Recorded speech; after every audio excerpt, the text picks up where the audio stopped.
16 women, 10 trials, one masked heart behind a screen of carved stars, and the one girl who never meant to play.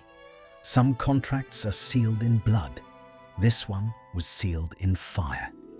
The story unfolds now. The letter arrived on a Tuesday, and Hermione Granger nearly fed it to the fire before she understood what it was. It came not by owl, but by the older method, the one her mother would have called impossible, and her old self would have called barbaric. A sealed packet that simply appeared on the kitchen table of her flat in the grey hour before dawn, parchment thick as hide, the wax upon it the deep arterial red of old blood. There was no return mark.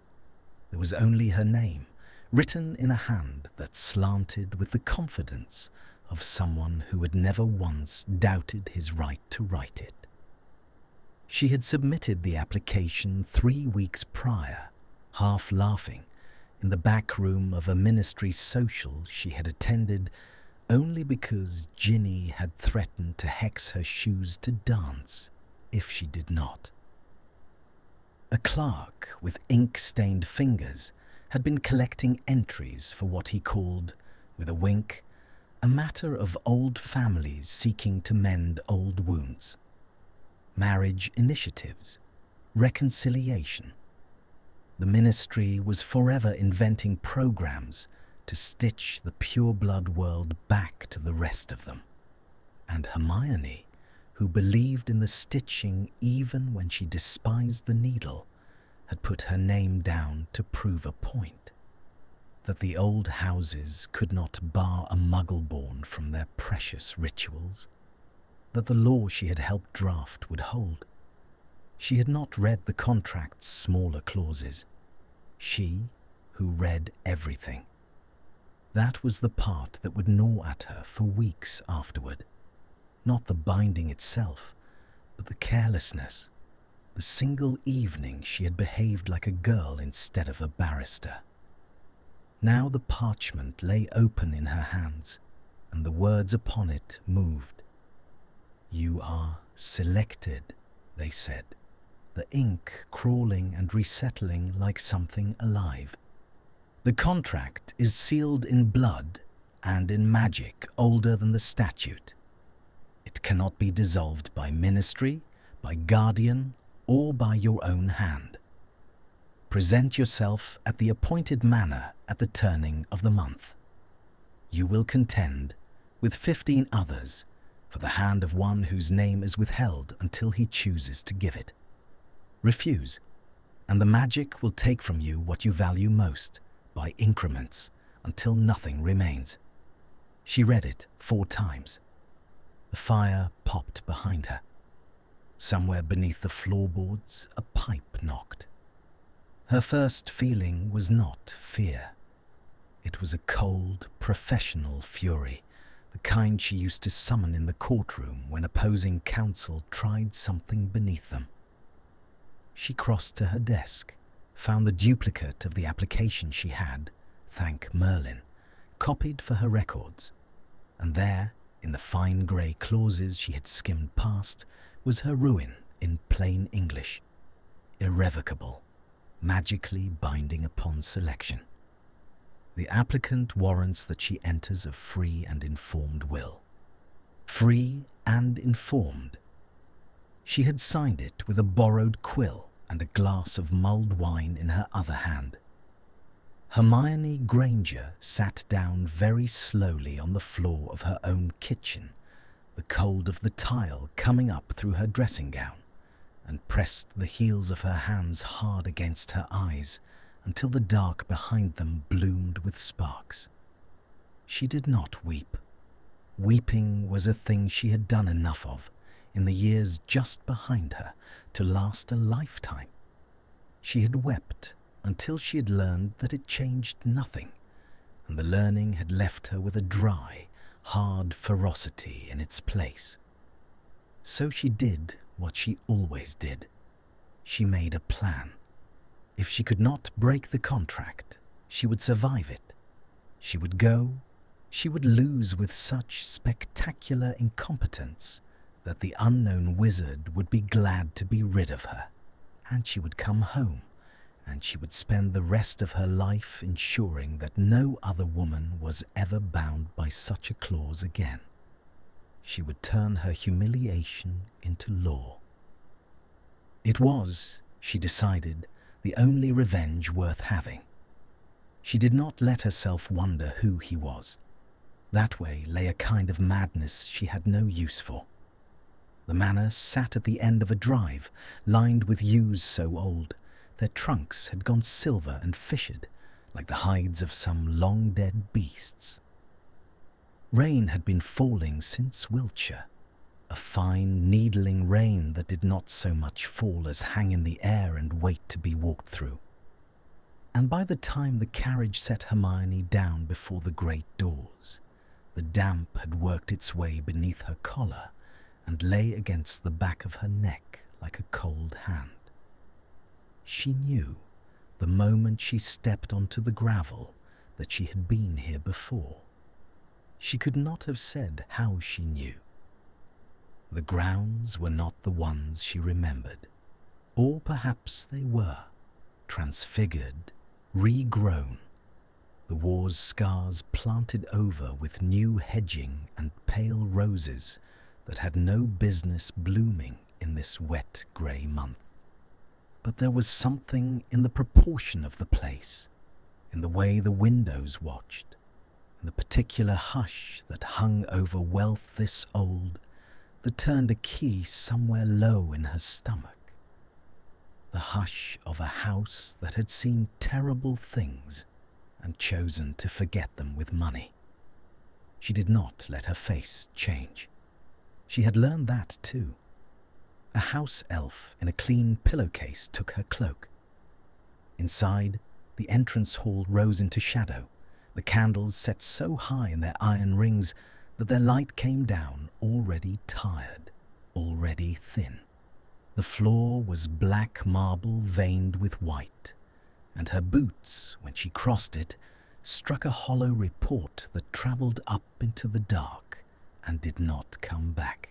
15 other women stood about the hall in attitudes of careful stillness, each of them dressed in the muted, expensive colours of girls who had been told that this was the most important night of their lives. They turned when she entered. She felt their eyes catalogue her, the hair, the unfamous but famous face, the way she held her chin, and decide collectively that she was a problem. Good, she thought. Let me be a problem.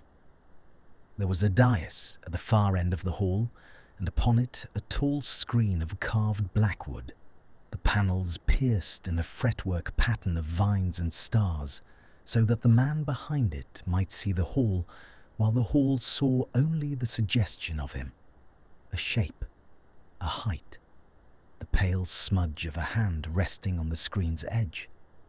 She found her eye drawn to that hand and made herself look away. A woman in formal ministry robes. Hermione recognized her vaguely, a functionary from the Office of Magical Marriages, a department she had not known still existed, stepped forward and unrolled a scroll.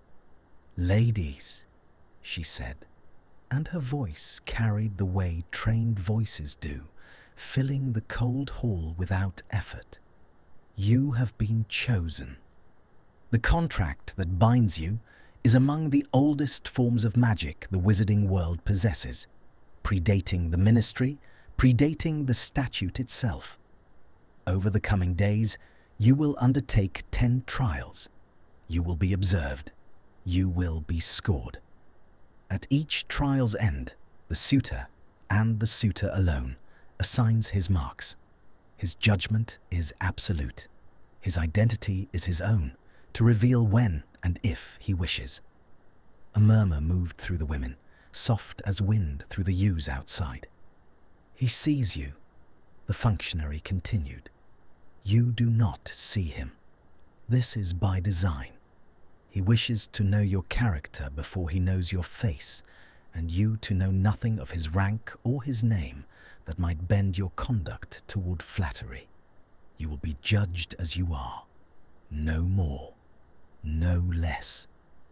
Hermione's gaze went back to the screen against her will. The hand had moved.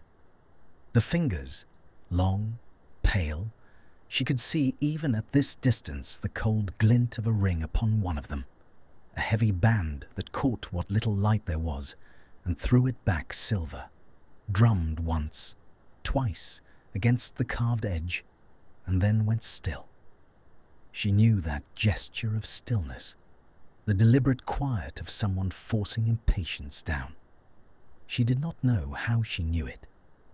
The recognition came up from some buried place and was gone again before she could seize it, leaving only a faint disquiet, a static along her arms like the air before a storm breaks.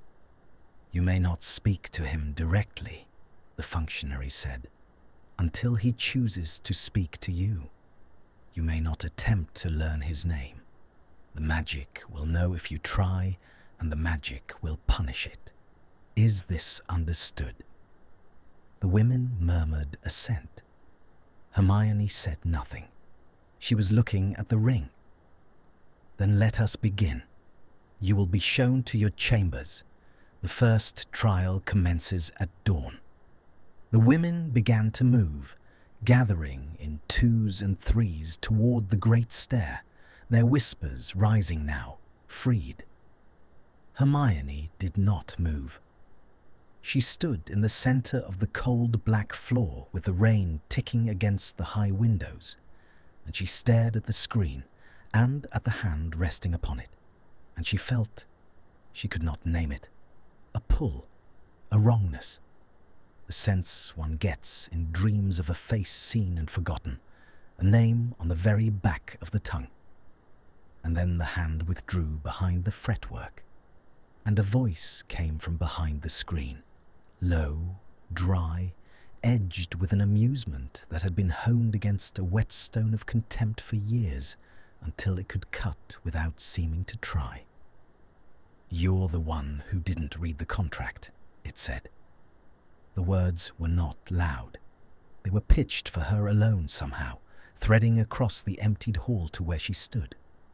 The other women on the stair did not seem to hear. The functionary did not turn. Hermione's spine went rigid. She had not given her name. No one had spoken it. There was no possible way the man behind that screen could know which of the 16 of them had signed in haste. "I beg your pardon," she said, and her voice came out steadier than she had any right to expect. A pause. She could feel him looking at her through the carved stars. She could feel it on her skin, the weight of an attention she could not return, and she hated it, hated the helplessness of being seen and blinded both at once, hated the slow curl of heat that climbed her throat when the voice came again, even drier, even more amused, even more terribly familiar in a way she could not place. "You heard me," he said. "Granger." And the candles, all at once, all together, snuffed themselves to darkness, so that the last thing she saw before the black came down was the faint silver gleam of that ring, withdrawing into shadow like a coin sinking through deep water. She did not sleep.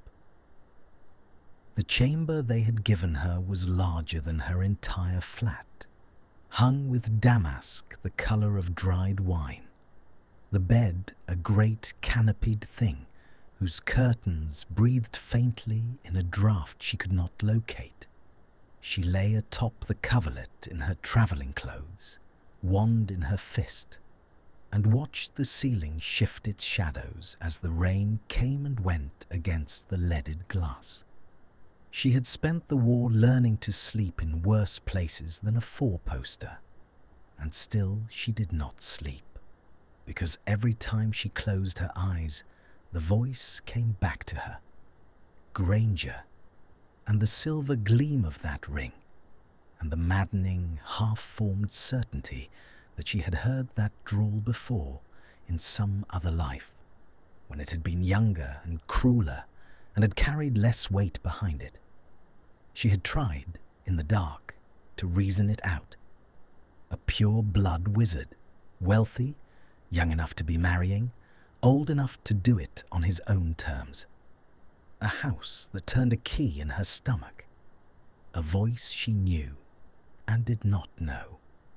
The arithmetic of it kept arriving at an answer she refused to accept, because the answer was absurd. The answer was grotesque. The answer would mean that the contract she had signed in carelessness had bound her to the one man in Britain she would sooner have walked into the lake than marry. And so she discarded the answer each time it surfaced, and each time it surfaced again, more insistent, like a stone she kept trying to skip across water that would not stay submerged. By dawn, she had decided she was being toyed with. He had her name from the application, of course. The selection magic would have recorded it. "You're the one who didn't read the contract" was a clerk's note, nothing more, dressed up to unsettle her. She seized on this explanation the way a drowning woman seizes driftwood, and she rose, and she washed her face in cold water from the basin, and she went down to lose her first trial. The trial chamber was a long gallery with a vaulted ceiling, and at its head stood the blackwood screen, moved here in the night, the suitor already behind it. Hermione felt his attention the moment she crossed the threshold. That static along the arms again, that pressure behind the sternum. And she set her jaw and refused to look toward the fretwork. The first trial, the functionary announced, was a trial of knowledge. Hermione almost laughed. They were each given a sealed scroll containing a magical malady, a curse half-cast, a potion gone wrong, a creature's bite festering towards something worse, and a quarter of an hour to diagnose it, name its remedy, and brew or cast the first stage of the cure before the chamber's great hourglass ran out. The other women bent over their scrolls with expressions ranging from confidence to quiet despair. One girl, blonde and lovely and clearly raised to drawing rooms rather than libraries, stared at her parchment as though it had insulted her mother. Hermione meant to fail. She had told herself this all night.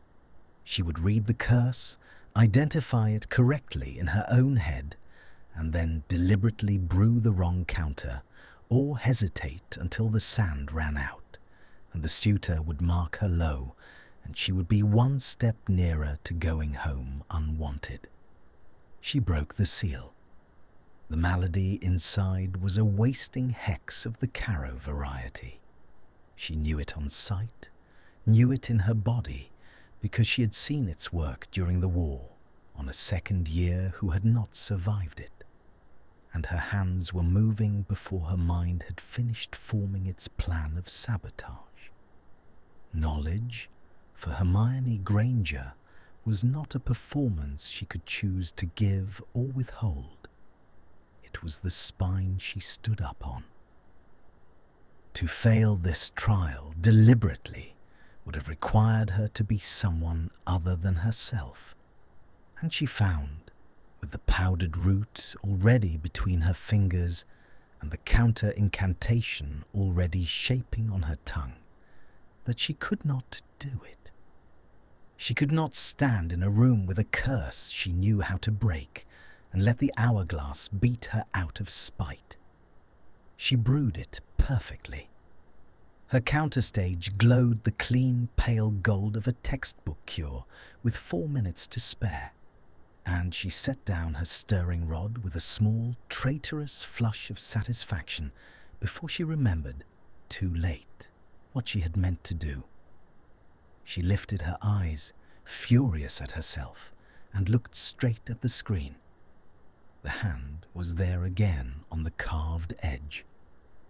The ring caught the gallery's grey morning light. And though she could not see his face, she could feel, she would have sworn it, that he was watching her, only her, with the focused, unhurried attention of a man who had expected exactly this and was pleased to be proven right. The scores were given at the trial's end, written by an unseen hand into a great ledger that floated above the dais, each contestant's name and mark appearing in a slow, deliberate script of acid green. The blonde girl received a 4. 2 others scored 7s. And at the top of the ledger, settling into place with a flourish that seemed almost insolent, came Hermione's name, and beside it the number 10, ringed twice, as though one mark had not been emphasis enough. The other women turned to look at her. She kept her face stone. But beneath the stone, something had begun to hum. Not pleasure exactly, but the low electric thrum of a contest entered against her will, and against her will joined. The second trial came that afternoon, and it was a trial of grace. This one she was certain she would fail, because grace, in the drawing-room sense the purebloods meant, was a language she had never been taught and had always rather scorned. They were to dance.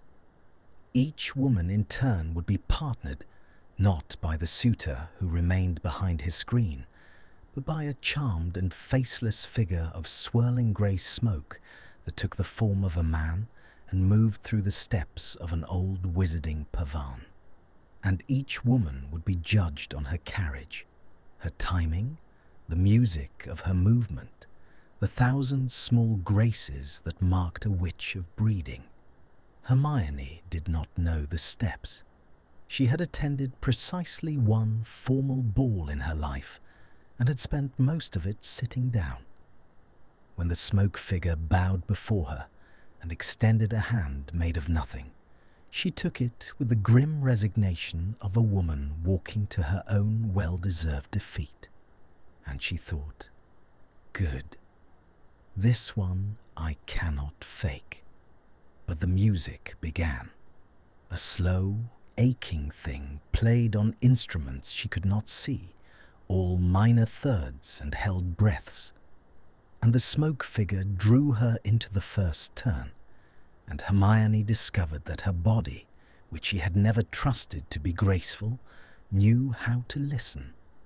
She did not know the steps, so she gave herself over to being led, and there was a strange relief in it, a surrender she had not permitted herself in years. She let the figure guide her. She let the music tell her when to rise onto the ball of her foot and when to let her weight fall back into a turn, and somewhere in the third movement she stopped thinking about the screen and the ring and the contract and the voice, and simply danced, her eyes half closed, the candlelight smearing into long warm streaks across her vision. When the music ended, she was breathless, and her cheeks were hot, and she realized she had enjoyed it, and she hated herself for the enjoyment. She looked toward the screen. The hand had left the carved edge. For a moment, she thought he had stopped watching, had grown bored, and something in her chest dropped in a way she did not care to examine. But then the voice came, low, dry, pitched again for her alone, in a way that should not have been possible across the length of that gallery beneath the rising chatter of the other women. "You dance," it said, like someone who spent years refusing to. She went very still. The words landed somewhere beneath her ribs and lodged there. It was not flattery, It was an observation too precise to be anything but the truth, and it was the kind of truth that only someone who had watched her for a long time, across classrooms, across battlefields, across years, could have made. Someone who spent years refusing to, as though he knew the shape of her self-denial, as though he had catalogued the particular way she held her body braced against pleasure, against ease, against the soft things she would not let herself want, and had named it in a single sentence while she stood there with her face still flushed from the dance. "I don't recall asking your opinion," she said. Her voice was low and tight. A pause. She could feel him smiling. She could feel it the way one feels heat from a fire across a dark room, and the magnetic pull of it, the want to cross the floor, tear the screen aside, see, was so sudden and so strong that she dug her nails into her own palm to master it. "No," the voice agreed, and now there was something underneath the dryness, something she could not name, something that made the static along her arms rise into a fine standing tremor. "You never did. That was always your trouble, Granger. You'd rather lose than ask." The ledger flared above the dais. Her name climbed to the top again. Beside it, 10. And as the green script settled, and the other women's whispers rose into a hiss of disbelief and dislike, Hermione stood alone in the center of the gallery floor, with her heart going hard against her ribs, staring at a screen of carved blackwood, and understood with a cold and creeping certainty that whoever sat behind it did not merely have her name from a clerk's list. He knew her. He had always known her, and he was enjoying, with the patience of a man who had waited a very long time, watching her work it out. She opened her mouth to demand, to accuse, to fling the absurd, impossible answer across the floor and force him to deny it. And the great doors of the gallery swung open behind her, and the functionary swept in to announce the day's end, and the moment broke like a held note, cut off mid-phrase, leaving Hermione with the questions still burning unspoken on her tongue, and the silver glint of that ring sliding once more back into the dark behind the stars. The third night, she could not stay in her chamber. It was not courage that drove her out, nor strategy, but something baser, the simple animal refusal of a caged thing to lie still in its cage.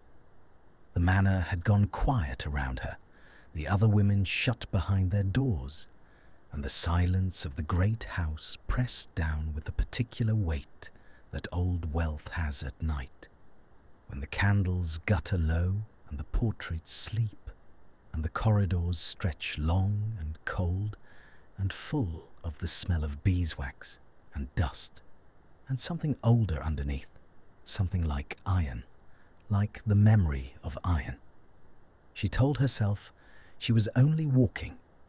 She told herself she was learning the house, the way she had learned every building she had ever been trapped in, mapping the exits even where she knew there were none. But her feet carried her down the great stair and along a gallery hung with the faces of dead men who all wore the same pale colouring, the same fine bones, the same expression of cold and tired pride. And at the end of the gallery, a thread of light lay across the floor from beneath a door not quite closed, and she stopped, and she did not go back. She knew, standing there with her hand flat against the cold panelling, that it was him behind the door. She could not have said how. The static was there again along her arms, that low electric warning, the atmospheric pressure of a presence she had spent 2 days feeling without seeing. Her pulse moved in her throat. The reasonable thing, the lawful thing, the thing the contract demanded, was to turn and climb the stair and lie down and wait for dawn and the 4th trial. She pushed the door open. The room beyond was a study, lined floor to ceiling with books. A fire burned down to embers, throwing the only light red and low and shifting. He stood at the window with his back to her, a tall, dark shape against the grey rainlight, and he did not turn when the door swung, though she knew he had heard it. The silence stretched. The fire ticked. The rain laid its fine, cold fingers against the glass. "You're not permitted to be here," he said at last. His voice, without the screen between them, was richer, lower, the dryness in it less a performance and more a habit worn into the grain of him. "The magic could take that as an attempt to learn my name. It doesn't deal gently with curiosity." "Then turn around," she said, "and there'll be nothing left to be curious about." He laughed, a short, soft exhalation, almost soundless, the laugh of a man who had forgotten he was capable of it and was surprised to be reminded. "And spoil my own contest? I think not." She stood in the doorway with the firelight reaching only as far as her boots. She could see the line of his shoulders, the pale gleam of his hair where the embers caught it, the long, elegant stillness of him.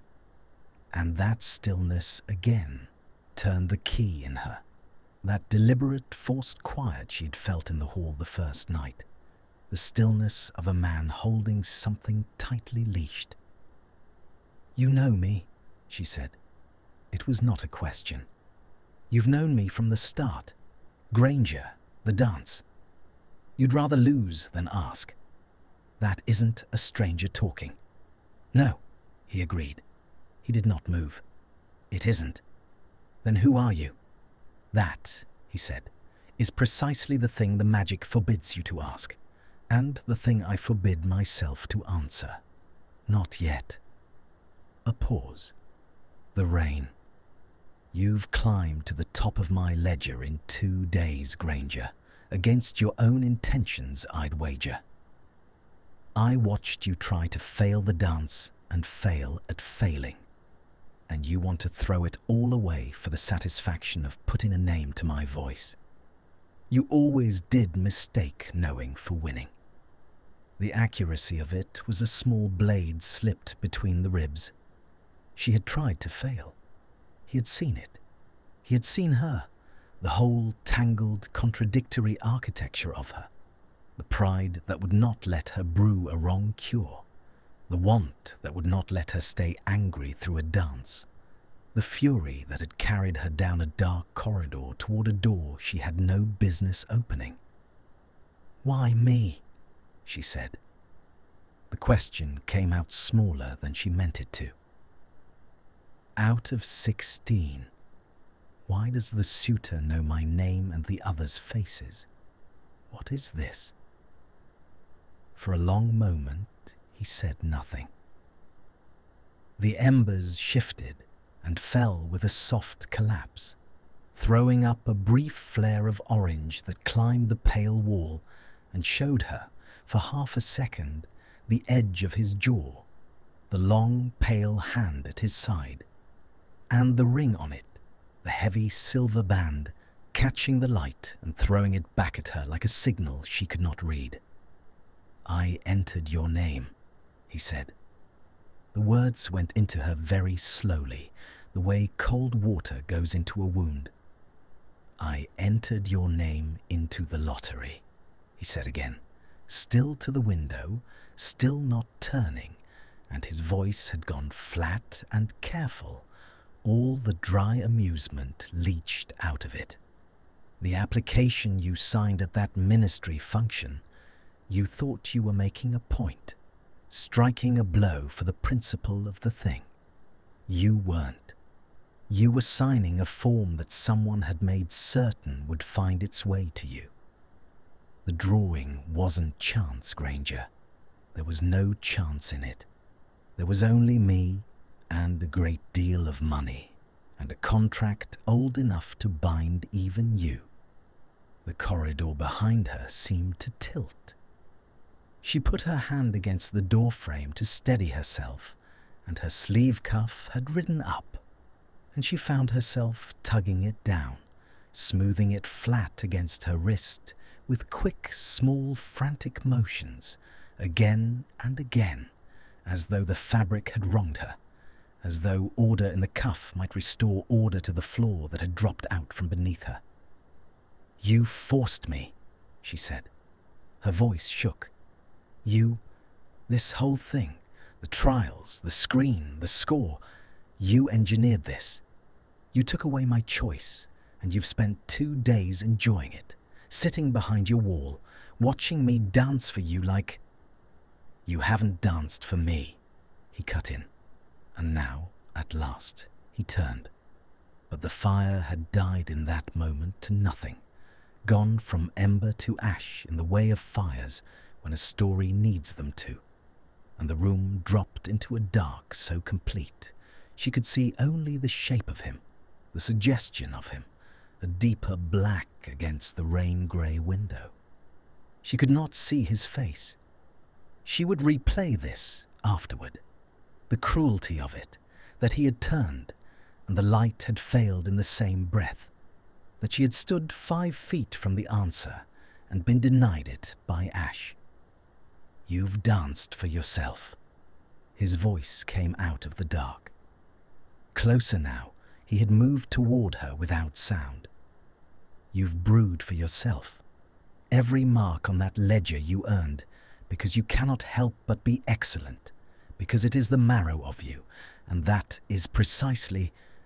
He stopped. She heard him breathe. "That is precisely why I entered your name. Not to humiliate you, not to win, to put you somewhere you could not refuse to be seen. You've spent years making yourself small and hard and useful, Granger, refusing every soft thing the world tried to hand you because you decided long ago that you didn't deserve it. And I..." He stopped again. The silence rang. "You don't know the first thing about what I deserve," she said. Her throat ached. "Don't I?" He was very near now. She could feel the warmth of him, the displacement of the cold air where his body stood, the magnetic pull of a presence she had spent 2 days denied. If she reached out, she would touch him. If she spoke his name, the name she still would not let herself believe, the impossible answer that kept surfacing, the magic would take something from her. The functionary had promised it, and she found she did not care. She found her hand was rising of its own accord toward the dark shape of him, toward the place where his face must be. "Tell me who you are," she whispered. "No." "Then let me find out."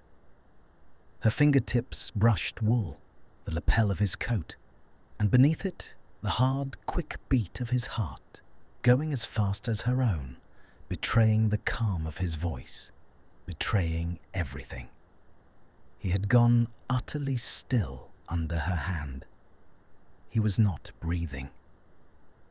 The leashed thing in him had drawn tight to snapping, and she felt it through her fingertips, the tremor he could not hide, the want and the fear and the guilt all knotted together in the racing of a heart that had no right to be racing for her.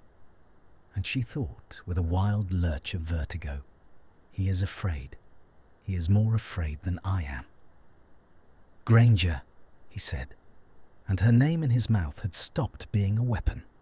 It had gone soft, ragged, undefended.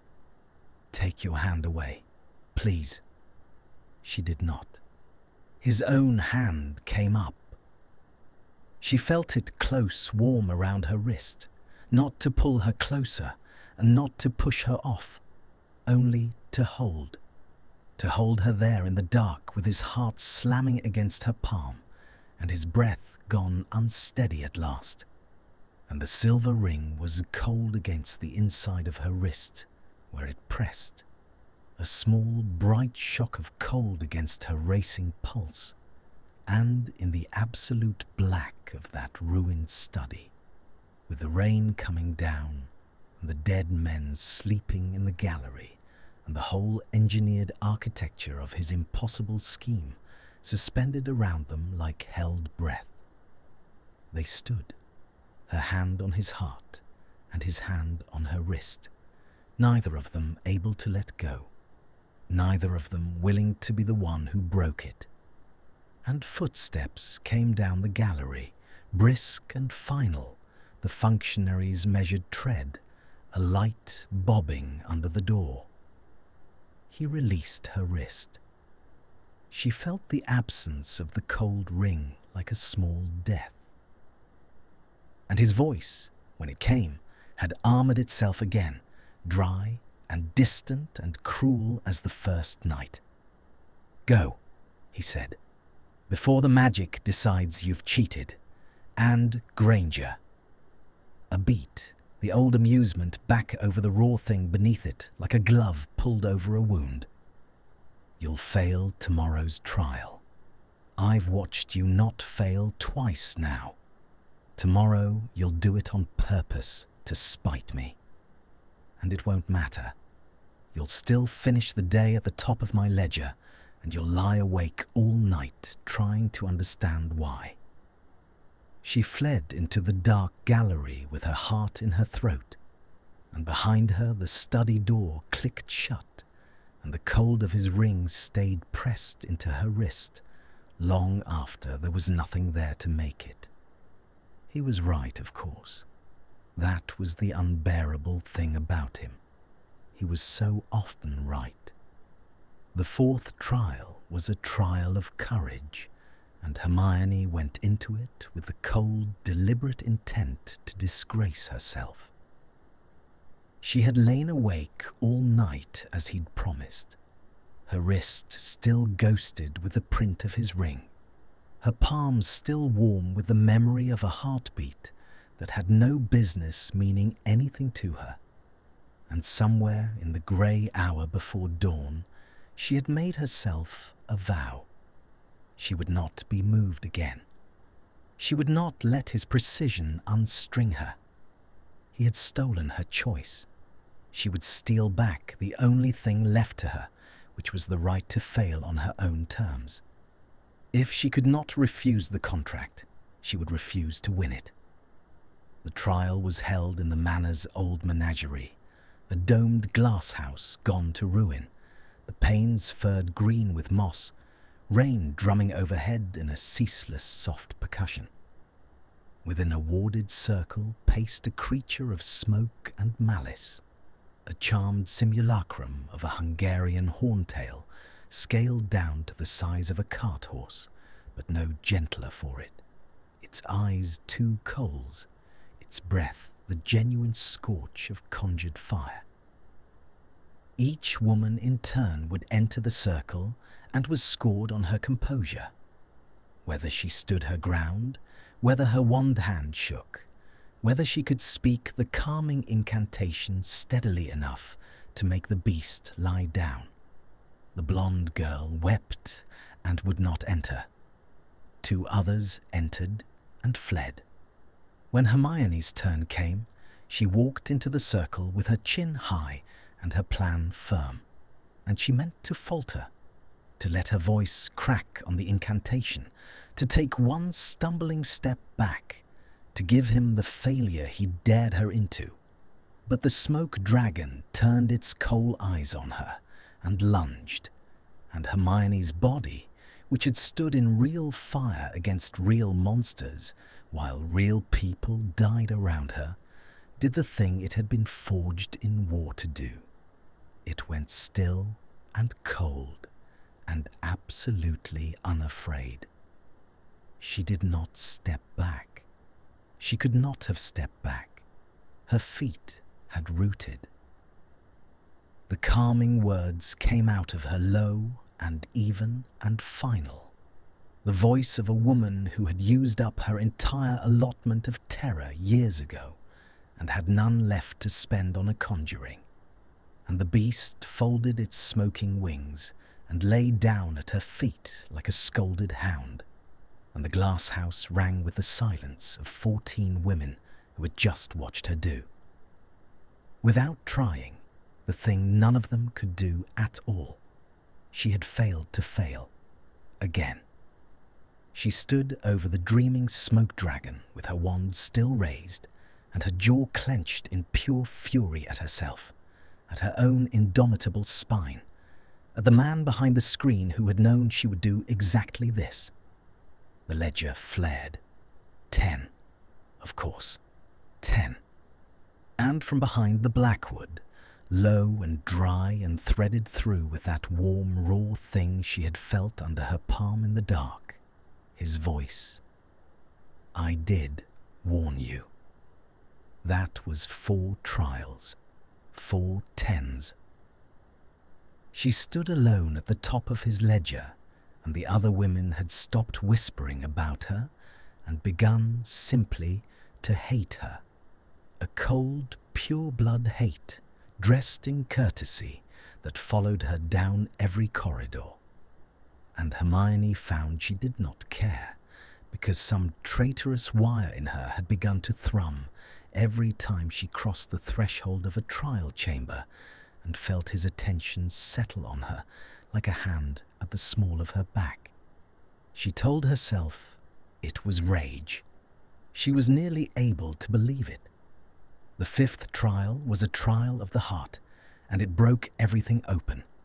There was no chamber for it, no screen, no ledger floating green above a dais.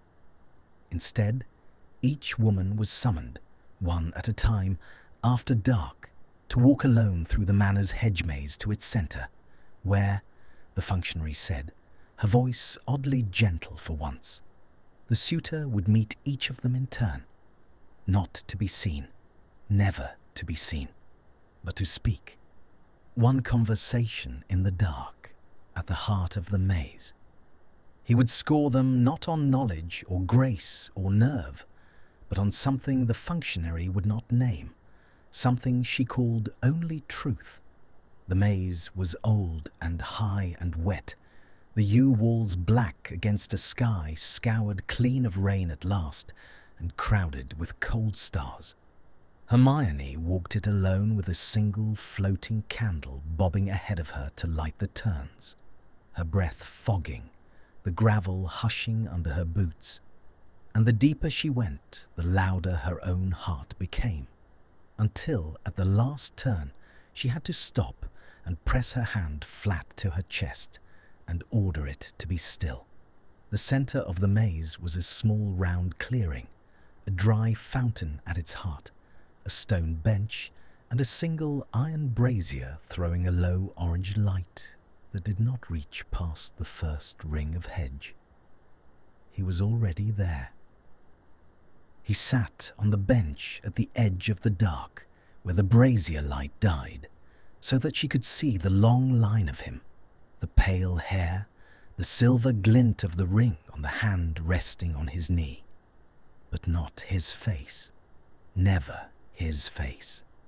The dark held it the way it had held it in the study, jealous and complete. "Sit," he said.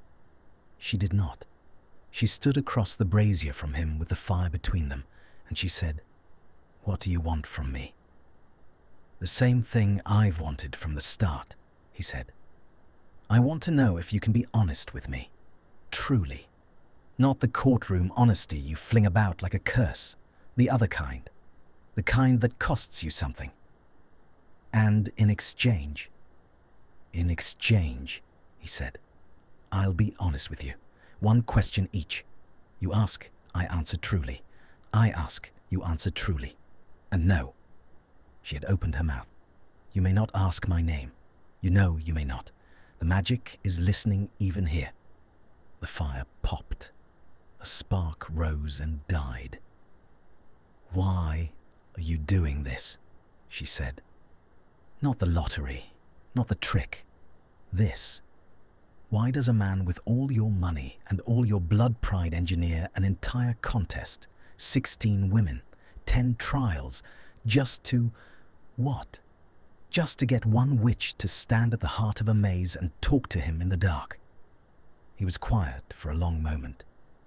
When he spoke, his voice had lost its edge entirely, gone low and slow and stripped. "Because if I had come to you in daylight, as myself, with my face and my name, you would have hexed me on sight," he said. "And you would have been right to. There is nothing I could have said to you across a table that you would have believed, because everything I am is the wrong shape for the thing I needed to tell you. So I built a place where you couldn't see what I am, where you could only hear me. I built a contest because it was the one way I could think of to be judged by you and have it mean something, to put myself in front of you and let you mark me instead of always being marked. Do you understand? Every score on that ledger I gave you, but every night in the dark you've been scoring me, and I have never in my life wanted anything the way I want to pass." The stars wheeled overhead. The brazier breathed. Hermione's throat had closed. "That's 2 answers," she managed, "to one question. Then I'm owed nothing for the next." A pause. "My turn. Hermione."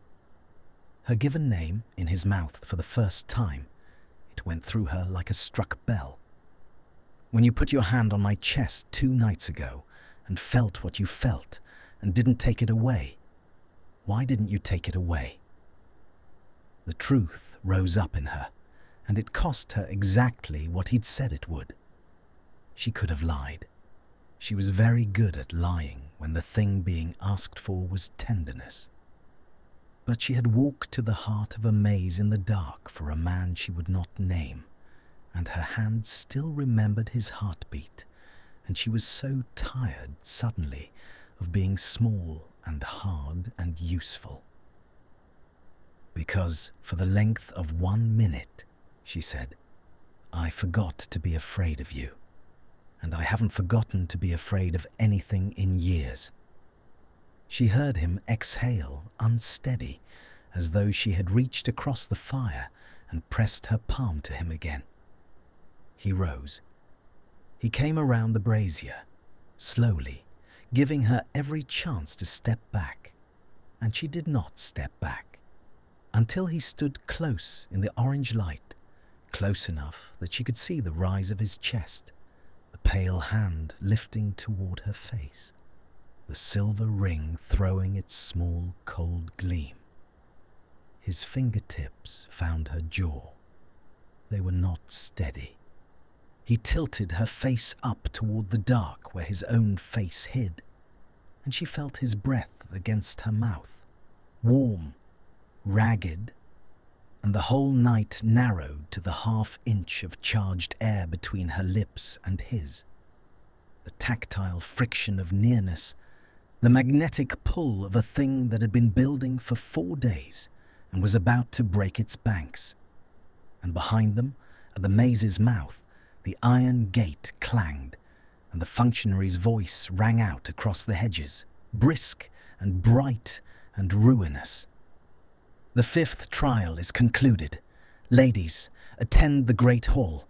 The suitor has chosen to reveal himself." His hand went still against her jaw. She felt the change move through him like frost spreading across glass, the leashed thing snapping taut, the warmth withdrawing, the armor slamming down. He stepped back. The brazier light caught him fully for the first time as he turned toward the gate, and Hermione saw, at last, all at once, with the force of a thing long known and long refused, the sharp, pale face, the grey eyes, the cold, beautiful architecture of a boy she had hated across a classroom, and a man she had felt weeping under her palm in the dark. Draco Malfoy looked back at her over his shoulder, and his mouth twisted into the old cruel shape, the mask welded back into place, and only his eyes were still naked. "There," he said softly. "Now you know. Try to fail that, Granger." And he walked out of the maze toward the lights of the great hall, leaving her alone at the dry fountain with the cold stars overhead, and her own heart breaking in two directions at once. The great hall blazed with light when she entered it last of all. Every candle in every iron ring had been lit, so that the black marble floor swam with reflected fire, and the 15, she counted without meaning to, one girl had withdrawn from the dragon and gone home, stood ranged before the dais where the blackwood screen had stood. The screen was gone. In its place, upon a tall carved chair that was very nearly a throne, sat Draco Malfoy, dressed in robes the deep grey of a stormhead, one ankle crossed over his knee, his pale hands folded, the silver ring catching the candlelight and throwing it about the hall like sparks struck off flint. He looked, Hermione thought from the doorway, exactly like what he was, a man who had inherited a great house full of ghosts and chosen to sit at the centre of it and dare them to speak. A murmur had gone through the assembled women when his face was revealed. Malfoy, the Malfoy boy, the one who... And then the murmur had curdled, because of course they knew the name, knew the war, knew the mark beneath the left sleeve of those storm-grey robes. Some of them had gone pale with calculation. A Malfoy was still a Malfoy, still gold and acres and blood old as the conquest, and a clever girl might make her peace with a dark history for a chain of titles. Others had gone pale with simple fear. But all of them, every one, turned when Hermione came through the doors, because every one of them remembered now where they had heard her name and understood all at once what it meant that the Granger girl had topped his ledger 5 trials running. Draco's eyes found her across the hall and did not let go. She walked the length of the black floor with her chin level and her hands loose at her sides, and the cold fury rebuilding in her with every step, plank by plank, until by the time she reached the front of the gathered women, she had hammered it whole again. He entered my name. He engineered all of it. He sat behind that screen and let me bare myself to him in the dark, and the whole time he was Malfoy. The maze, the heartbeat under her palm, the breath against her mouth, all of it tipped over now into something that tasted like betrayal, because tenderness offered under a false face is not a gift, she told herself fiercely. It is a theft, and Draco Malfoy had stolen from her the one soft thing she had let herself feel in years. She would not be made a fool of twice. "The 5th trial is concluded," the functionary announced, "and the suitor's nature is now known to you all. The contract holds regardless. 5 trials remain. Tomorrow, the trial of wit." "I should think," Draco drawled, and his voice, filling the hall without the screen to muffle it, was a different thing entirely, richer, colder, performing now for 15 women and a house full of portraits, "that several of you are reconsidering your enthusiasm. By all means, Blanche. It changes nothing. The magic doesn't care for your delicate reappraisals any more than it cared for Miss Granger's." His eyes slid to her on the name, and his mouth curved. "Miss Granger, who is presently, I observe, deciding to lose. She said nothing, but her hand had risen without her permission to smooth the cuff of her sleeve, flat, perfect already, and she pressed it flatter, and his smile widened because he had seen the tell. He always saw the tell. He had spent 5 days learning the small, frantic grammar of her hands. "Go on then," he said, soft, only for her, though the whole hall strained to hear it. "Throw the rest of them. Brew the wrong cure tomorrow. Stammer through the wit. I dare you. Let's find out together what it takes to make me give you less than a 10. She tried. Merlin and Morgana both, she tried. The trial of wit was a duel of riddles and ripostes, a charmed exchange in which the suitor posed a barbed conundrum, and each woman answered before the hall, scored on cleverness, on speed, on the elegance of the cut. When Hermione's turn came, Draco leaned forward in his throne and posed her a riddle so neatly built to her own mind. A thing of logic folded inside logic, the kind of puzzle she could not have resisted at 11 and could not resist now. And she stood there before the whole assembly and gave, on purpose, the wrong answer. A stupid answer. An answer a first year would blush at. She mangled it deliberately, watching his face, daring him to mark her low. A silence. The candlelight wavered. "Wrong," Draco agreed pleasantly. "Catastrophically wrong. A child could do better." He paused. The ledger hovered, waiting. 10. The hall erupted in a hiss of outrage. The blonde girl actually cried out. Hermione's hands curled into fists. "You can't," she said, and her voice cracked across the room. "That answer was wrong. You said so yourself." "I did," he said. He rose from the throne. He came down the dais steps unhurried, and the women parted for him, and he crossed the black floor toward her with the candle fire pooling and breaking around his boots. And he stopped close, too close, close enough that she could see the old fatigue under the cruelty in his eyes, the thing he hid from everyone, but could not, it seemed, hide from her.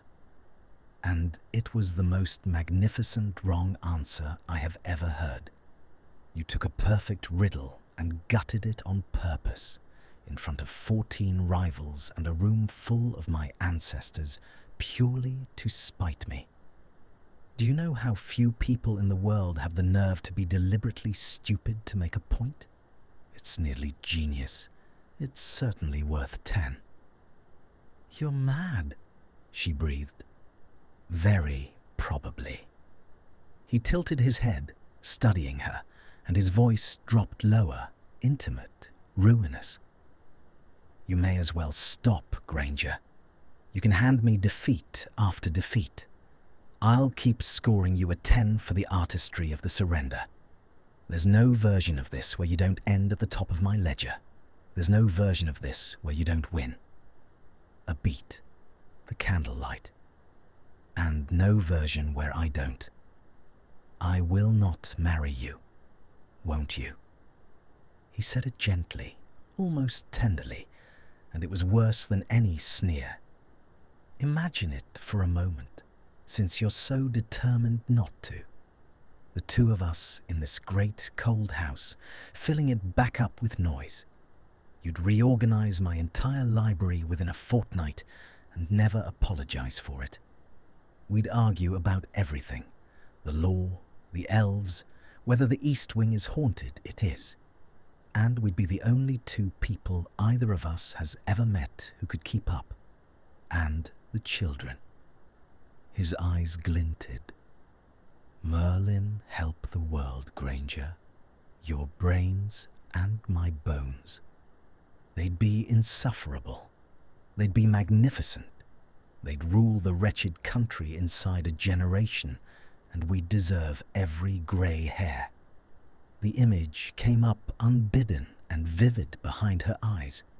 a small fierce thing with her hair and his colouring, scowling over a book in this very hall. And she crushed it, furious at the warmth that came with it, furious at him for putting it there, furious most of all at the part of her that had wanted it before he ever spoke. "Stop," she said. Her voice shook. "You don't get to do this. You took my choice. Whatever this is, whatever you felt, whatever you think you feel, you built it on a stolen choice, and that poisons all of it. I cannot want a thing I was given no chance to refuse." For the first time, the cruelty went out of his face entirely. He was quiet. The hall had gone silent around them, 15 women and 100 painted ancestors holding their breath. And when he spoke at last, it was without performance, without the drawl, in the low, stripped voice from the heart of the maze. "You're right," he said. It landed harder than any taunt could have. She stared at him.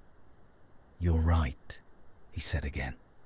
"And it's the thing I've known since before I started, and it's the thing I have no answer for. I took your choice because I was a coward who couldn't bear to be refused, and there is no trial in the world that earns that back. So..." He stepped away from her, one step, then another, giving her the floor, the distance, the air. He turned to the assembled hall and raised his voice back into its public register, and only the rawness underneath told her what it cost. 5 trials remain. Miss Granger may attend them or not, as she chooses. She may answer every riddle wrong, and lose every duel and refuse every dance. Her marks are her own affair. But she will not be coerced into the centre of this house against her will. Not by the contract, not by the magic, and not by me. If she comes freely. If she doesn't. He stopped. His jaw worked. The silver ring trembled on a hand he had not quite stilled. "If she doesn't," he said more quietly, "then I've already learned the only thing about myself I came here to learn, and the contest is over, whatever the magic says."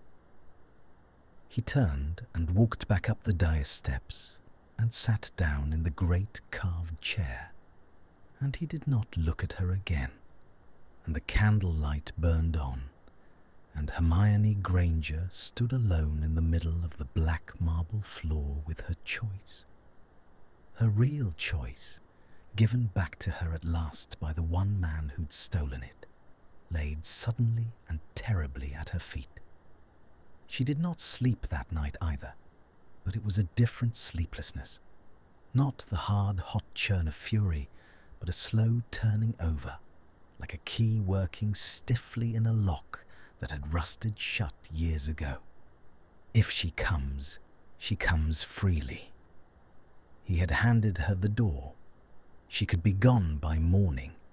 He had as good as said the magic would not stop her, that he would not let it, that he would burn his own contract sooner than drag her to the altar of it. She had spent 5 days believing herself a prisoner, and the cell had turned out to have an open door all along, and the man who'd built it was standing aside with his head bowed, waiting to see if she would walk out. That was the trouble. A prisoner can hate her jailer cleanly. But what do you do with a jailer who unlocks the cell and then cannot meet your eye? Toward dawn, she rose and wrapped herself in a robe and went, not to the great stair and the front doors and freedom, but down through the sleeping house to the long gallery of dead, pale Malfoys, because she had understood something in the dark that she needed to test against the daylight. She walked the gallery slowly, lifting her candle to each portrait in turn. Lucius, cold and contemptuous, his painted lip curled even in sleep. Abraxas before him, crueler still. generations of them, a procession of beautiful frozen faces that all wore, she saw now, the same expression, a pride so absolute it had calcified into something that looked, by the candle's low light, almost exactly like fear. As though every Malfoy who had ever lived had been so terrified of being found wanting that he had made himself unlovable on purpose. The better, to be sure, no one ever got close enough to find the fault. And at the very end of the gallery, in a frame newer than the rest, hung Draco. The portrait was recent, painted, she guessed, since the war, since the trials at the ministry, since whatever private reckoning had remade him into a man who would build a maze to be judged in the dark. The painter had caught him in 3/4 profile, looking away, and where every ancestor before him had been rendered staring boldly out of the canvas, daring the viewer to find them wanting, the painted Draco would not look at her at all. He looked off to the side, at something out of frame, and his painted face wore no sneer, no cold pride, nothing of the mask, only a kind of tired, watchful waiting, the look of a man standing at a window in an empty house, listening for a footstep that might not come. She stood before it for a long time. "He won't speak to you," said a small voice at her elbow. That one. He told the painter he'd not have a portrait that lied, and then he wouldn't let it lie even enough to make conversation, stubborn as the master himself.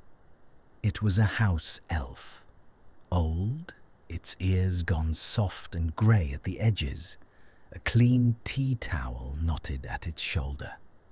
It was looking up at the portrait with an expression Hermione could not at first read, until she understood it was love.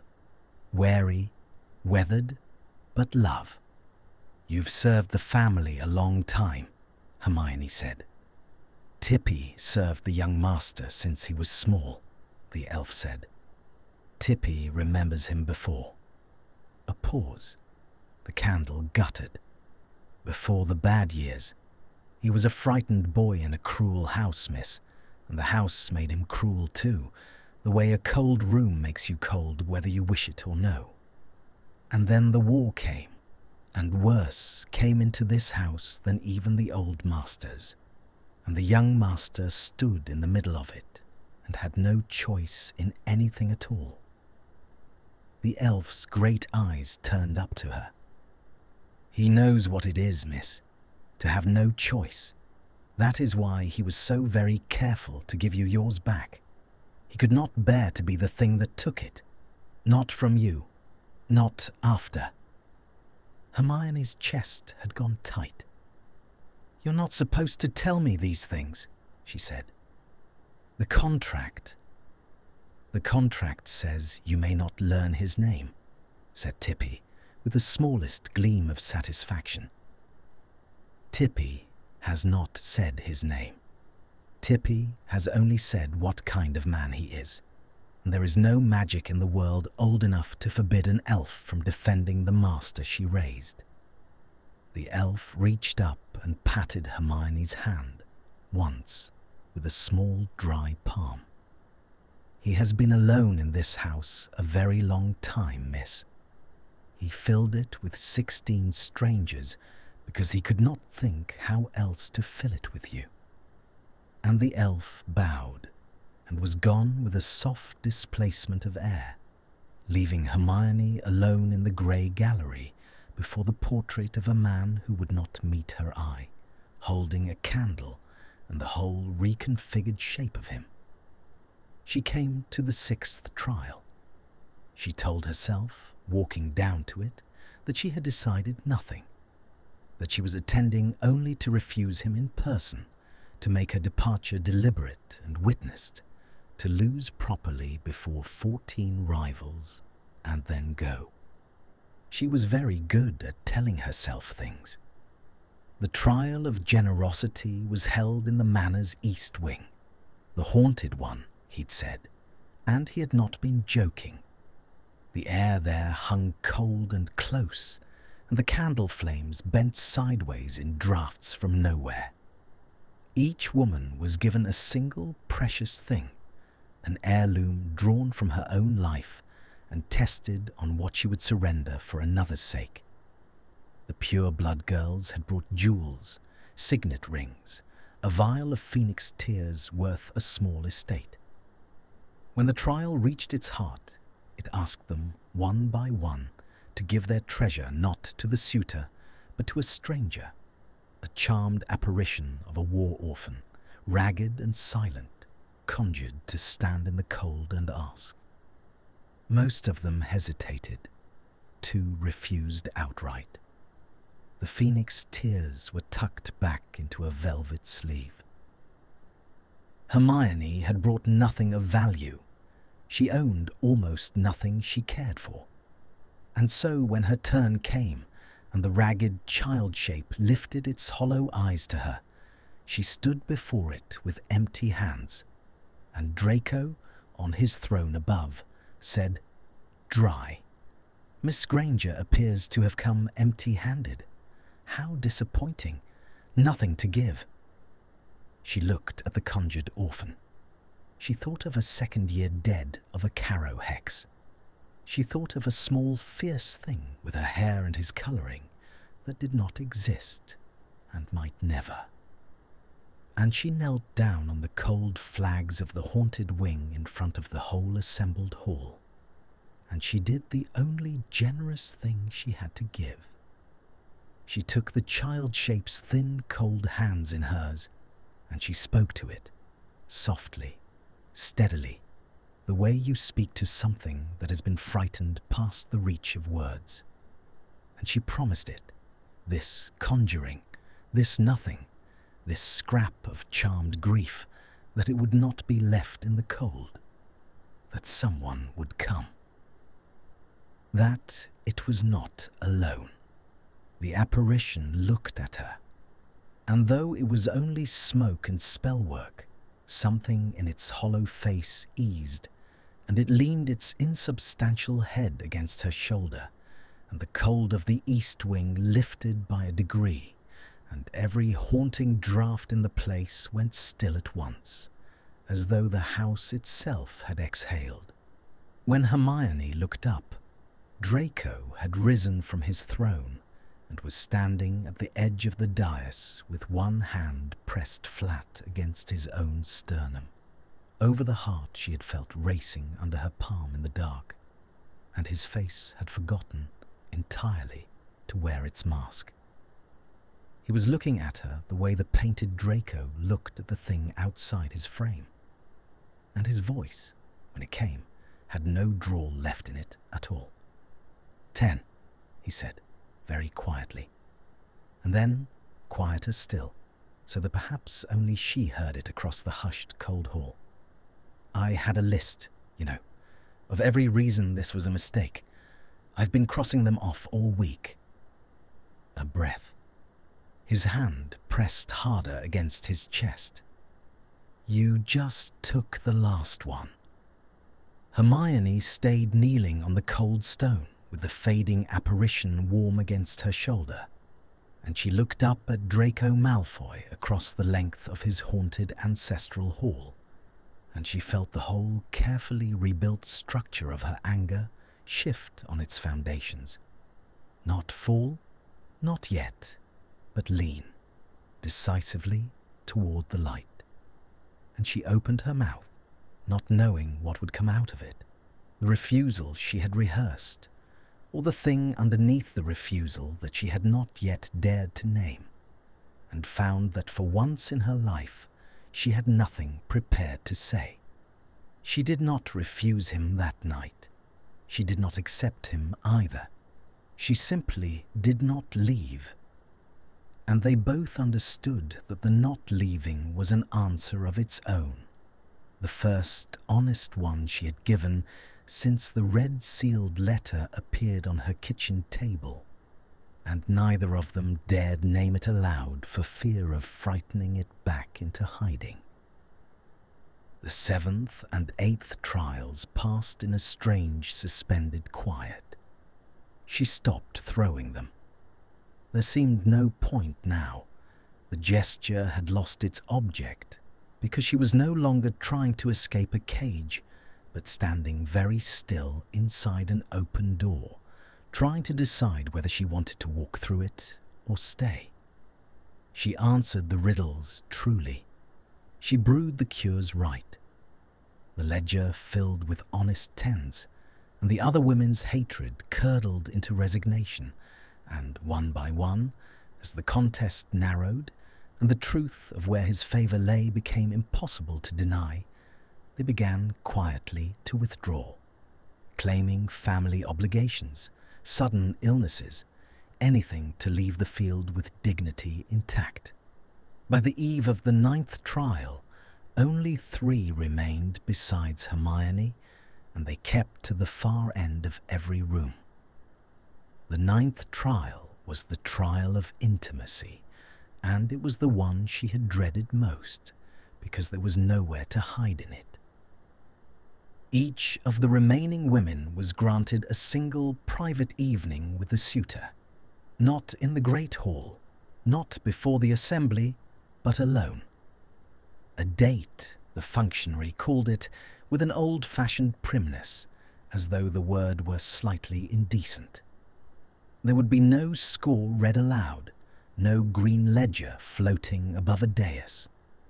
He would mark them in private by his own heart, on the one thing the whole contest had been built to measure and never quite had. Whether, stripped of trials and rivals and the architecture of the game, 2 people could simply be in a room together and want to stay. Hermione's evening fell last. He met her not in any grand chamber, but in the manor's old conservatory, a long glass room gone half to wilderness, where some Malfoy generations gone had grown things that wanted warmth, and where the warming charms still held, though the gardeners were long dismissed, so that the air hung thick and green and faintly sweet with the breath of plants left to their own devices. Rain came down soft and steady on the glass roof overhead, a continuous gentle drumming, and the only light was from a scatter of candles he had set among the leaves, so that the whole room swam in pools of gold and deep green shadow, and the wet glass walls held their reflections doubled, trebled, the 2 of them and the candles repeating away into a wilderness of dark. He had laid no feast. There was a low table, a pot of tea gone tepid, because, she suspected, he had been too unsettled to remember to drink it, and 2 chairs he had not sat in. He stood among the overgrown ferns in his shirt sleeves. No storm-grey robes tonight, no throne, no screen, only the white of his shirt and the pale of his throat where the collar lay open and the silver ring on his hand. And when she came in, he turned, and for a moment neither of them said anything at all, and the rain filled the silence on the glass above. "I didn't know what one does," he said at last. "On these. I've never—" He gestured, helpless, at the tea, the candles, the ruined romantic effort of it. "I had house elves offer suggestions. They suggested a string quartet and a swan made of ice. I sent them away." A pause. The candlelight moved on his face. "I thought you'd hate a swan made of ice." "I would have hated a swan made of ice," she agreed. "Yes." Something eased fractionally in his shoulders.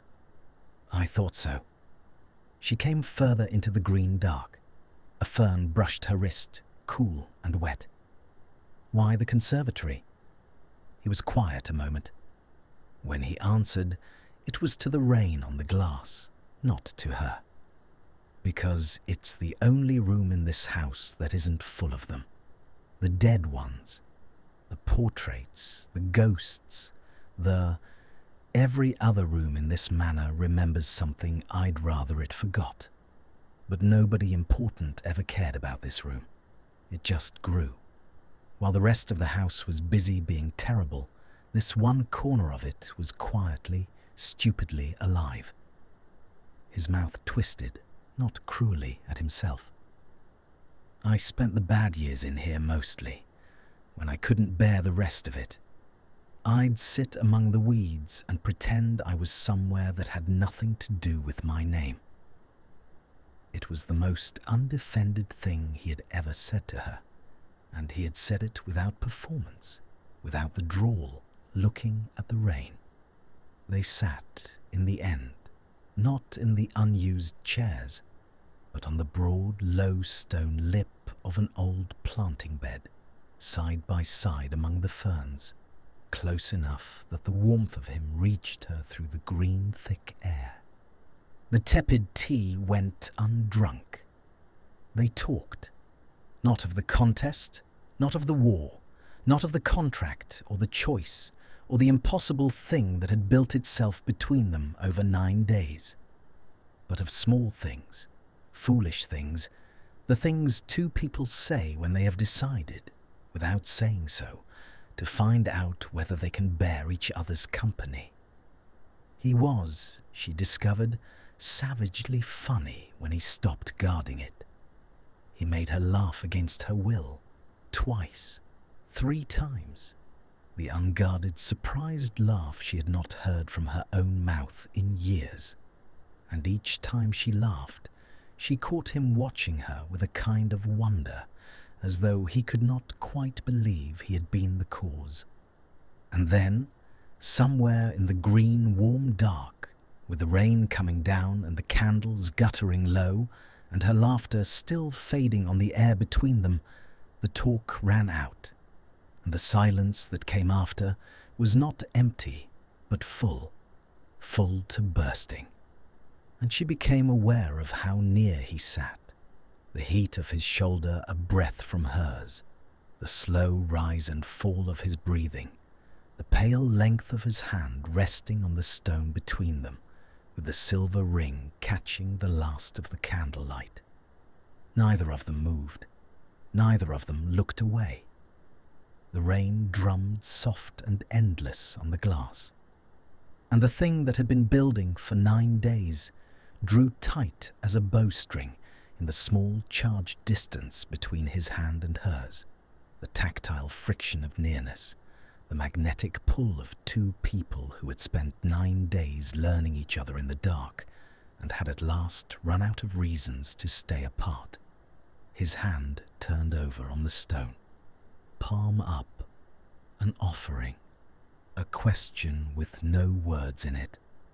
She looked at his open hand for a long moment, the long pale fingers, the cold silver ring, the hand whose heartbeat she had felt under her palm in a ruined study a lifetime ago. And very slowly, without letting herself think, without letting herself be afraid, she laid her own hand into it. His fingers closed around hers. She felt the small, bright shock of the ring against her skin.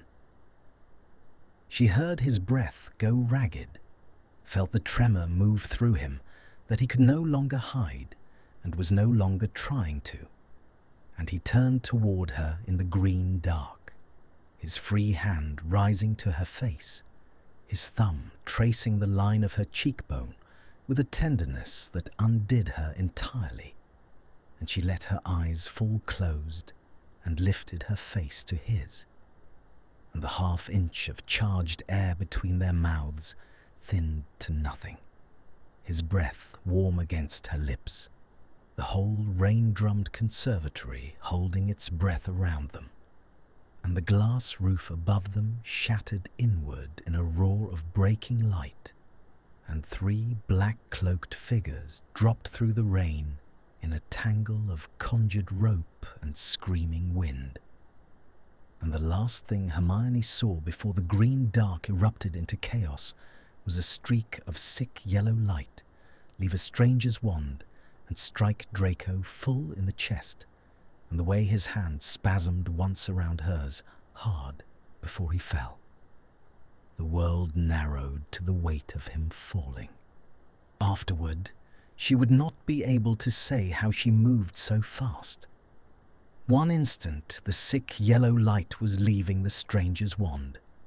The next, she was on her feet among the shattered glass with her own wand already up, and the war was in her hands again. The old, terrible fluency of it, the body remembering what the mind had tried for years to forget. She did not think. She did not need to.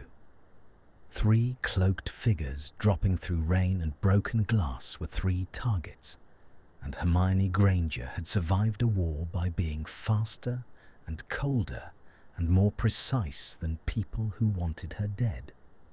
The first attacker she took at the knee, with a curse that folded him sideways into a stand of overturned ferns. The second turned his wand on her, and she met his hex with a shield that rang like a struck bell and threw the spell back into his own face, and he dropped. The third, the one who had struck Draco, she did not so much duel as dismantle.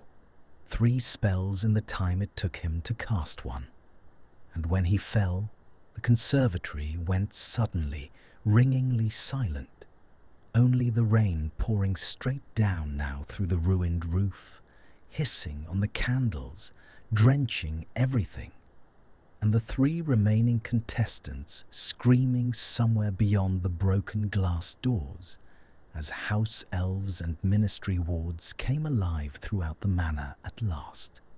Hermione dropped to her knees beside Draco in the wreckage and the rain. He was alive, but the sick yellow light had done something terrible.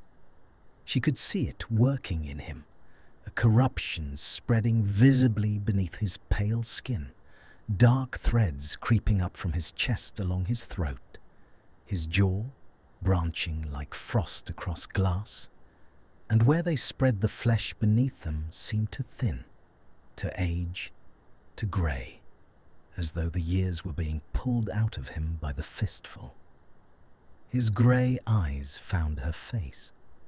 His hand groped for hers, and she seized it, both of hers around his one, and the silver ring was cold, so cold, colder than it had any right to be, and getting colder. "Granger," he managed. His voice had gone thin as old paper. What a remarkably bad date this has turned out to be." "Don't," she said. Her voice cracked. "Don't you dare make a joke. Don't you dare." The functionary came skidding through the broken doors with her wand out and her face white, and behind her 3 healers in ministry green, and Hermione looked up at them with the whole war in her eyes and said, "Fix him. Tell me what it needs, and I'll get it. Now." The eldest healer knelt across from her and ran her wand the length of Draco's body, and her face, as she read what the spell told her, closed like a door. "It's a severance curse," she said quietly. "The old kind, dark ages dark. It's cutting his thread, his life thread, his years. It can't be stopped and it can't be reversed." She paused. "There is only one counter to it that has ever worked, and it is older even than the curse, and no one casts it anymore because of what it costs." "What does it cost?" The healer looked at her. "Years," she said. "Someone living must give him their own. Freely, knowingly. There's no charm to take them. They have to be offered with full understanding of the price by someone willing to be made shorter so that he is made whole. The curse will take exactly as many years as it has stolen, no more and no less, and it will take them from the one who offers." She let that settle. It is not a small thing. It cannot be undone once begun. Whoever does this will die younger than they would have to the day, so that he doesn't die tonight." The rain poured down through the broken roof. Hermione looked up. The 3 remaining contestants stood huddled in the doorway. The pure-blood girls, the ones who had wept at the dragon and tucked their phoenix tears back into their sleeves. And she watched the offer cross the healer's face, reach them, and watched them understand it. She watched them do the arithmetic. A Malfoy was gold and acres, and an old name. But a name is no good to a widow made young again at the cost of her own decades. And a marriage is a thing you can only enjoy if you live to enjoy it. One by one she watched them step back, not cruelly, not even shamefully, simply as people do when asked to pay in years for someone they have known 9 days. They lowered their eyes. They stepped back into the shadow of the doorway. None of them spoke. Draco's hand had gone slack in hers. The dark threads had reached his cheekbone. His eyes were dimming, the grey of them going pale, and Hermione understood that she had perhaps a minute, perhaps less, and that the man dying under her hands was the same man who had taken her choice and then given it back, who had built a maze to be judged in the dark, who had spent the bad years sitting among weeds pretending to be no one, who had crossed reasons off a list all week and told her quietly, "You just took the last one." She did not have to do the arithmetic. She had done it already, she realized, somewhere in a green conservatory with her hand laid open in his, somewhere in a haunted hall on her knees before a conjured child, somewhere in a dark study with his heart slamming against her palm.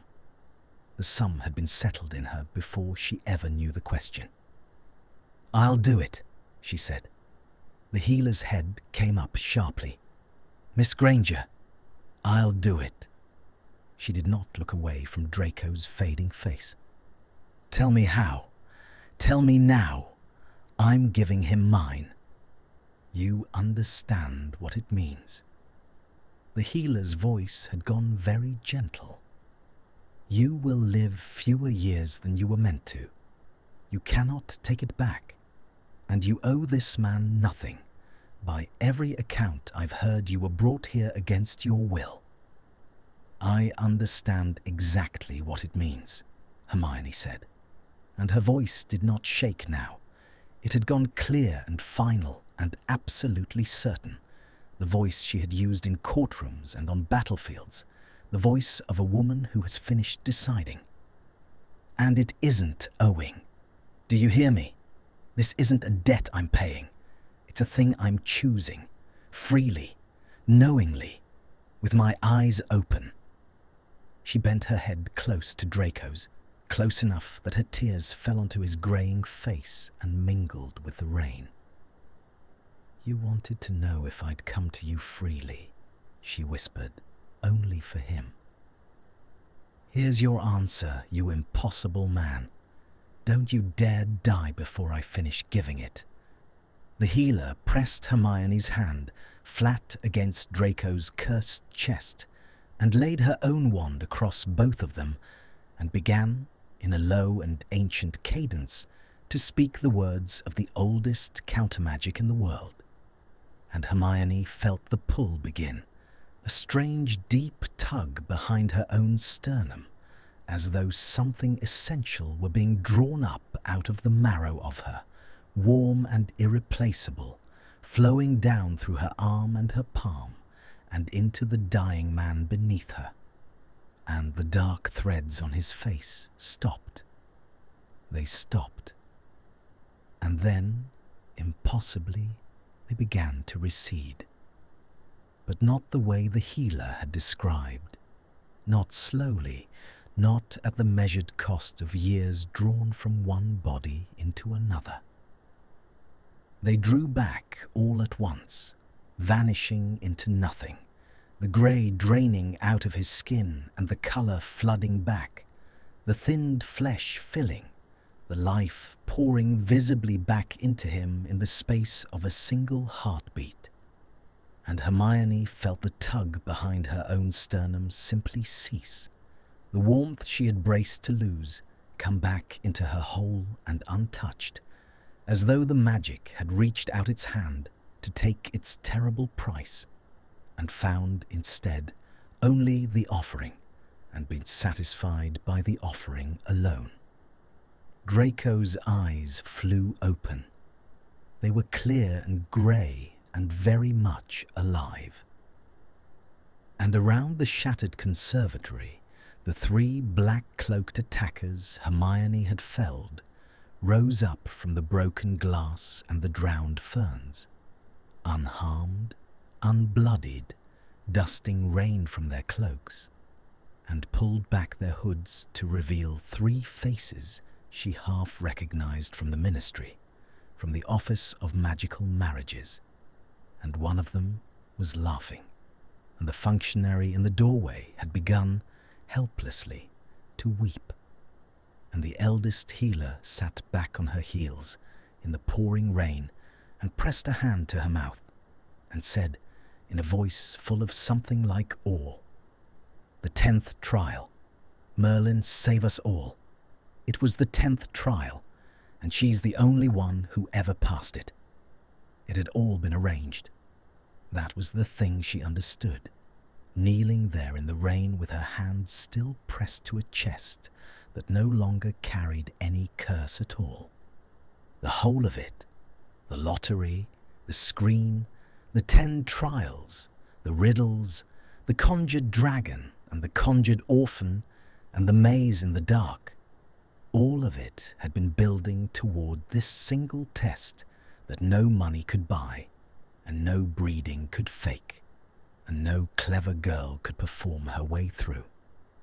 The 10th trial of the bride contest, the one the contract had been written around since some Malfoy centuries dead first devised it, was simply this: who, when the suitor was dying, and the cost of his life was your own years, would step forward freely and pay it. The curse had never been real. The attackers were ministry players. The years she had offered had never been in danger of being taken. The magic had only needed to feel the offer made. True, knowing, with eyes open and nothing owed. And the offer was the whole of the test, and she alone, of 16, had made it. Draco sat up slowly in the wreckage of broken glass and drowned ferns, the rain still pouring straight down through the ruined roof and plastering his pale hair flat to his head.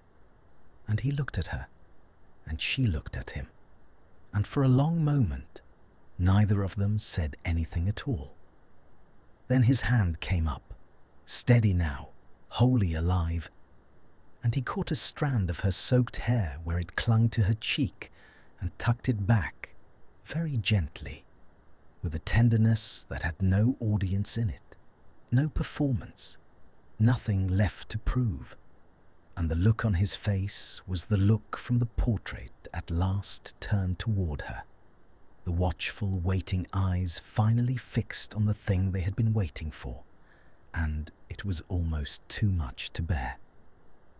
"You'd have done it," he said. His voice was hoarse. "You truly would have. You'd have given me your years, and you knew the cost, and you did it anyway. For me."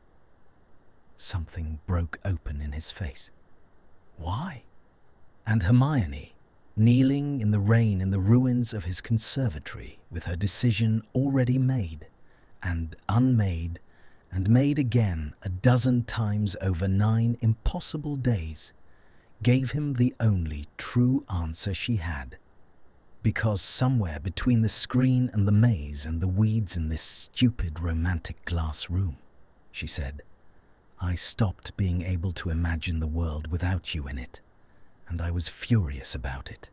I am still furious about it, but there it is." He laughed, the real one, the unguarded one, surprised out of him. And then he was moving, climbing to his feet among the broken glass, and reaching down to pull her up after him. And the three ministry players were melting tactfully away through the shattered doors, and the functionary was shooing the remaining contestants out before her. And the healers were gathering their things, so that by some unspoken accord, the whole crowd of witnesses dissolved, and left the two of them alone in the rain-drowned green dark. And then Draco Malfoy, soaked to the skin, in the wreckage of his own ancestral house, with broken glass under his boots and rain coming down on both of them, got down on one knee. "Hermione Granger," he said, and his voice had stopped performing entirely, gone low and bare and frightened, the most undefended she had ever heard it. He took her hand. He worked the heavy silver ring off his own finger, the ring she had felt cold against her wrist in the dark, against her pulse in the maze, against her palm in the green warm conservatory 100 years ago and 10 minutes past, and held it up between them, gleaming in the candlelight that had survived the rain. "I took your choice once, and I have spent 9 days trying to give it back to you whole. So, I'm asking, not the contract, not the magic, me, on my knee, in the rain, like an absolute fool. Will you?" "No," said Hermione. He went very still. "Not yet," she amended, and she watched the alarm in his face turn slowly into something wary and hopeful and bracing for a blow. "You built 10 trials for me, Draco Malfoy. You watched me brew and dance and duel and dare a dragon and kneel to a conjured child and offer up my own years, and you scored every last one of them from behind a screen where I couldn't reach you. And now you think you'll simply kneel in the rain and have me say yes?" She tilted her head. The rain ran down her face. "I think not. I'll agree. I'll agree to all of it. The ring and the house and the insufferable, magnificent children, every word of it. But only after I have come up with 10 trials of my own. For you? And you will pass every one of them. And you will let me hold the screen for once, and you will spend the rest of your life proving you're worthy of the witch who was prepared to die for you. Are those terms acceptable, or aren't they?" For a moment, he only stared up at her, kneeling in the rain, the ring held out between them. Then he began to laugh, helpless, delighted, his whole guarded face come open at last. And he said, "Merlin, help me. Yes, yes, 10 trials, 100, whatever you like. I'll fail half of them on purpose just to keep you." She didn't let him finish. She dropped to her knees in the broken glass in front of him, took his rain-wet face in both her hands, and kissed him. And it was nothing like the half-inch of charged air in the maze, nothing like the suspended almost in the conservatory. It was the whole of it arriving at once. 9 days of tremor and static and magnetic pull breaking its banks and pouring through, his arms coming around her and pulling her in. The cold silver ring pressed between their joined hands, and her heart, and his hammering against each other through soaked shirt fronts. The rain pouring down on both of them through the shattered roof, the candles hissing, the ruined green wilderness of the only honest room in that terrible house wrapped around the two of them like the world's clumsiest, most beautiful blessing. She kissed him until they were both breathless, until the fury and the fear and the 9 impossible days dissolved into something that was simply, and at last, theirs. Chosen, freely, with eyes open by 2 people who had been bound by a contract and had decided in the end to bind themselves instead. Epilogue. The robe shop on Diagon Alley had a small carved bench outside its window, and Draco Malfoy had been sitting on it for very nearly 5 hours. He was surrounded by parcels. They had accumulated around him through the long grey afternoon like snowfall. Boxes and bags, and one enormous flat package wrapped in silver paper that he had stopped being able to identify 2 shops ago. And they were stacked on the bench and under the bench, and balanced on his lap and leaning against his legs. And he sat in the middle of the avalanche of them, with the particular hollow-eyed expression of a man who has glimpsed the far edge of human endurance and walked some distance past it. It had started that morning as one errand, a single robe. He had said so. He had said, "We'll just pop in for the one thing," and she had smiled at him over her tea in a way he had since learned to fear, and that had been 5 hours and 11 shops, and what felt like several geological ages ago, and he had carried every parcel himself because he had discovered upon marrying her, a man who would carry anything she handed him to the literal ends of the earth and complain about it the entire way as a point of personal honour. The shop door opened with a small silver chime, and Hermione came out, and she was laughing. She was laughing at the sight of him, buried in her parcels on the bench, his fine grey robes rumpled, his hair disarrayed, his expression that of a noble house brought to its knees not by war or curse, but by an afternoon of comparative shopping.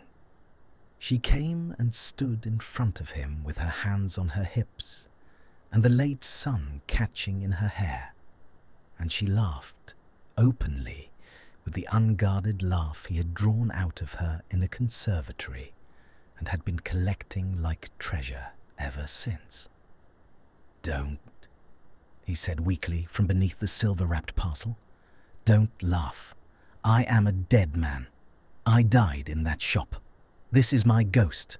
My ghost has excellent taste in robes and is exhausted."